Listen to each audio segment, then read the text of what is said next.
ça lu mu def du ma ko gisee noonu donc politiquement y a des divergences et ces ministres ces DG ne sont pas alignés au même niveau que le président de la République en tout cas en matière de prise de position wala peut-être vision politique parce que ñoom jàpp nañu ne Diomaye est à contre-courant du projet PASTEF a vu ces décisions yi muy jël peut-être yenn dogal yi muy jël ñenn ñi sax Diomaye est arrivé benn instant boo déggee yenn critiques yi mu limogé la il a limogé pas mal de gens et dans la lecture de certains de Pastef c'est parce que critiques yooyu moo leen ko yóbbee mais Yacine yow boo amee légitimité man Falma Simon Faye man damay jàpp ne yow tam am nga légitimité jëlee ma fi. oui parce que je ne suis pas là éternellement. décret bi nga ma signal noonu. du moo ma fi bàyyi ba ilaa yow mi din déedéet. décret dafa am fu mu yem. yàlla mën na ko yemale tout comme ki ko signé mën na ko yemale. et ki la fal moo am sañ-sañu folli la. donc pourquoi les gens se prennent la tête comme ça man de en tout cas aw ma problème signature moo ma teg fenn fi signature moo ma fay jëlee et ça je l'accepte dès le départ parce que décret tamit loolu la. c'est pas parce que le président de la République nommé na la que yow da nga faa war a des ba faaw. et même bu fekkente ne sax loolu mën na nekk parce que l'histoire moom ça dépend tant que yaa ngi def peut-être liñ la sant yaa ngi remplir les missions et tout peut-être président mën na la fa bàyyi nga yàgg fa mais l'autre aspect qu'il faut prendre en compte mooy que ne décret teg na la fa mais il y a une certaine solidarité gouvernementale quand même. Oui. Parce que le gouvernement n'est pas le parti politique. Oui. Mais malheureusement ñu bëri xamewuñ ko noonu. L'action gouvernementale c'est l'action gouvernementale. Et le gouvernement a en dessous des directions, des agences et tout. Donc ku fa nekk également, il y a une certaine discipline, une certaine disons attitude républicaine boo xam ne moom nga war a wéyaale parce que loolu moo làmboo ak la nga xam ne moo tax nga nekk fa.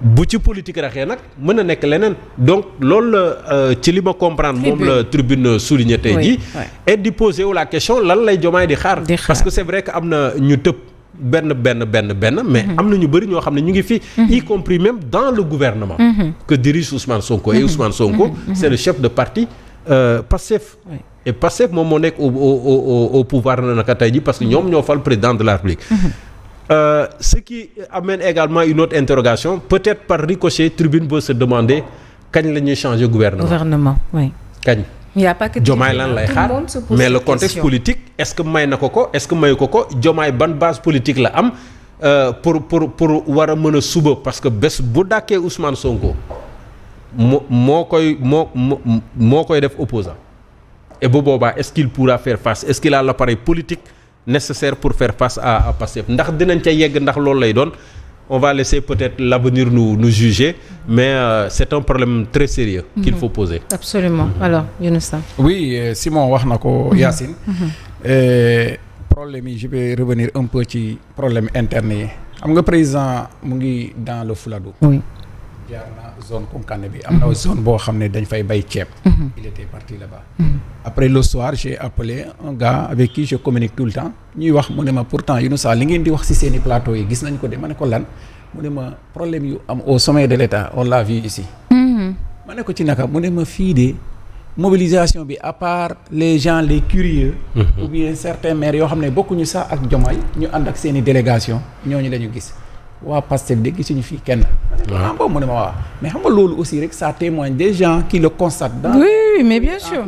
Oui. Ça prouve que ce qu'on disait ici depuis le début. ça existe c'est la réalité. te loolu c'est vrai c'est un aspect important c'est vrai. c'est ñoom ñoo doon wax la politique politicienne il faut arrêter. waxuñu président de la République buy déplacé wu. que son parti mobilisé ay car on a dépassé cette façon de faire de la politique. mais au moins les responsables communaux ou départementaux yi sax ñu dem.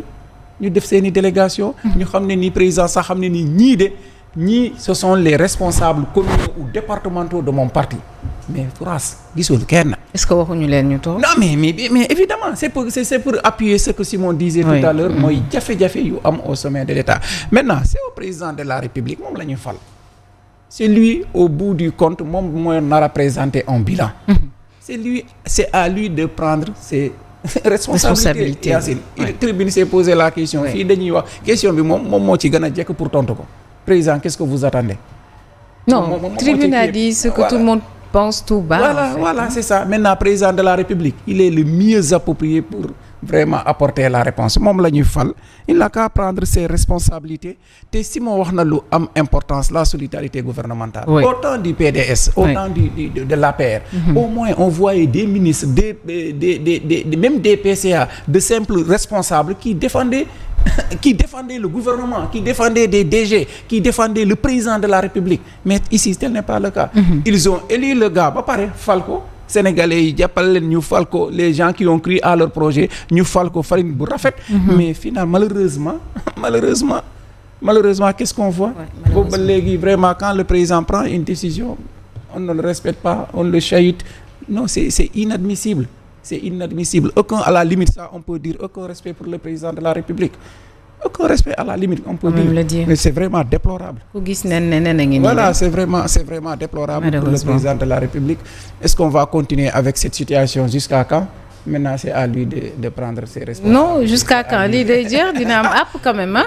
Pour rester dans le siège de la mobilisation politique que nga évoqué. Je pense que dans cette situation également, la coalition Diomaye Président aurait à gagner. Comment? Même malheureusement parce que li xewoon Ziguinchor. Parce qu'on se rappelle que le président dem na tournée économique Ziguinchor. Gis nañu na mu meloon. yëf yi xawoon na yaraax en termes de mobilisation. yaraax googee la ñu nemmeeku ci Kolda. l'étape de Kolda. Mais dans ces conditions. La coalition Diomaye Président nga xam ne ñoom dañoo jàppal tànk président de la République fas yéene défendre politique am fas yéene ko Mimi Touré sax keroog nee na ko des na ci yow bëggal rek. Mais bëggal rek boobu mais matérialiser leen ko sur le terrain. Est-ce que Diomaye Président a les capacités de mobiliser aujourd'hui face à Pastef? Parce que Pastef leer na ma leen Ousmane Sonko bu yëkkati woon baaraamam rek ne Diomaye yi ngi ñëw. Non balaa Diomaye yi ñëw kenn du xej Kolda. Kenn du xej Kolda mais. Est-ce que Diomaye Président jéem na est-ce que bàyyiwuñu mobilisation bi avec l'administration territoriale deful politique day mën a rek rassembler les acteurs autour des questions essentielles yi nga xam ne moo intéressé président de la République dans l'agenda de sa tournée mais l'administration territoriale deful politique. Mais comment on peut expliquer que Bassirou Diomaye Diakhar Faye ne moom ci Pastef la bokk on se rappelle moo ko wax ne man je suis membre ci biir Pastef. ba noppi buy def peut-être yenn tournée mi gisuñu peut-être présence. Pastef mais loolu mooy souligner les divergences yi nga xam ne moom moo am au sein de Pastef. benn wàll bi dafa xàppatiku peut-être taxawal pour Diomaye et je suppose que bëriwuñu. parti Pastef ñoom Ousmane Sonko la ñu àndal lu mu leen wax lu mu leen def moom la ñuy jàpp. moom la ñuy jàpp donc ces divergences là moom moo apparaître ba léegi fii beneen tournée économique on verra bu dee dina am est-ce que Diomaye Président va se rattraper parce que pour man ça aurait pu servir de test pour Diomaye Président parce qu'il faut le rappeler ñu ngi jëm ci ay élections locales. Le ministre de l'Intérieur va réunir jeudi prochain. Les formations politiques pour waxtaane en tout cas li mu am comme information war ko mën a yeggee les formations politiques ça veut dire que les gens n'ont qu'à se préparer absolument n'ont qu'à se préparer pour 2027 et lii je pense que pour man test la woon pour ces nombreux responsables qui se réclament de Diomaye président nañ ci bàyyi xel kon ñoom aywa Pierre Simon xam naa dañuy jàll rek ci xibaar yi oui si vous le voulez bien. bien sûr li gën a fës ci xibaar yi Yacine Seck muy acteur politique waa société civile ba ci sax ay citoyens yu ordinaire démb war a tamit fekkee tey ndax ñaari bés la fekkee ji waa mouvement Y'en a marre ñi woote ngir ñu taxaw saytu ñaari at yi nga xam ne gouvernement bu Bassirou Diomaye Faye def na ko ci boppu réew mi te ca ñooñee nemmeeku nañ ci ay citoyens yoo xam ne ñii dañoo amoon liggéey ñu dàq leen ña ca des nag bu moytuwul dinañu ñàkk seeni liggéey.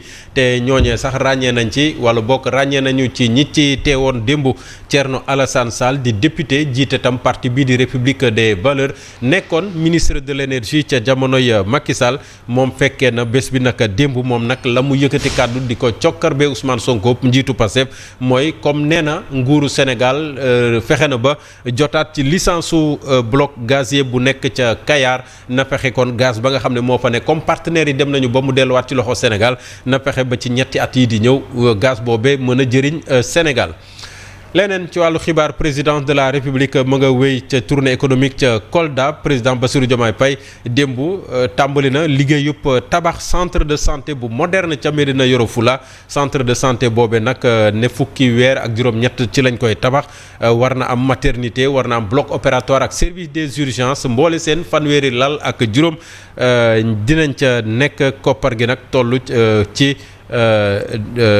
maanaam li muy jëriñ ci askan toll ci téeméeri junni ak juróom-ñett fukk ak juróom li yëpp nag ñu fas yéene cee dolli li nga xam ne moo gën a fës ci yéenekaay yi tey jii suba ñu fas yéene ci ànd ak Mantoulaye Thioub Ndoye jàngat ak commentaire yu nu Sabalde.